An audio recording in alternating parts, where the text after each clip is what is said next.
Hello all. In this video, I'm going to talk about how obituaries, especially in historical newspapers, are important for historical knowledge. I'm going to use as my example here the Bob Joneses again and showing some obituaries there. Each of these will show the accomplishments of the individuals and some other negative issues, but we'll end on a positive note. The first one is for Bob Jones Sr. This is from the Washington Post. Jones was born in 1883 and died in 1968. He was known as an evangelistic of the Billy Sunday era and started preaching, the article says, even when he was 7 years old to his father's mules at his farm. He was officially became a preacher when he was 13 years of age, and he said by the time he reached 40, he had preached to 15 million people, preached over 12,000 sermons, and of course began Bob Jones University, and a lot of the emphasis there is on the rules. One example they give is that students have to stay 6 inches apart.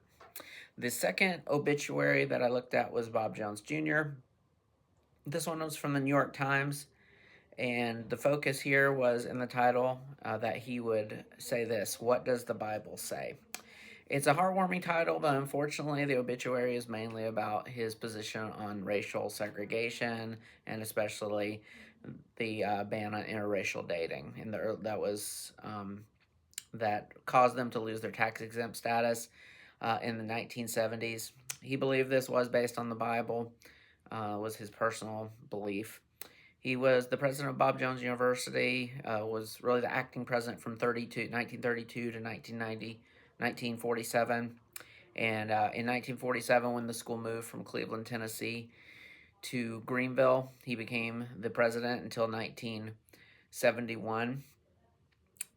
On the more positive note, it talks about his political activism with Barry Goldwater in 1964, how he in his later years was a grandfatherly figure on campus, and how he was a very talented and well sought after Shakespearean actor, and really was the one who collected the religious art, the Baroque religious art on campus. As far as being a Shakespearean actor, he was even, or an actor, was even got some that tried to get him to Hollywood to act, which he denied because that wasn't his calling. The final obituary is a local obituary from the Greenville News. This is Benneth Peters Jones. She's the late wife of Bob Jones III, who is still living, and she was born in 1937 and died in 2019. The focus here really is on her writing and speaking and teaching women.